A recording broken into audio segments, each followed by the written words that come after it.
In this video, I will show you how you can download apps on your iPad without the Apple ID password. Now, if you're trying to install apps on your iPad, but if it keeps asking you to enter the password of your Apple ID to do so, and if you want to disable this feature, first of all, just go to your home screen and open Settings.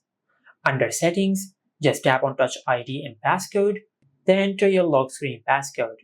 After that, in this section, just disable iTunes and App Store. After you disable this toggle, then go back to the main settings page, and from here just tap on your Apple ID. Now on this page, just scroll down and tap on Media and Purchases. From this pop-up menu, just select Password Settings. Now under Free Downloads, just disable the toggle for required password. After you disable this toggle, then just enter the password of your Apple ID, then tap on Done. Now after you disable this toggle, then just tap on Done.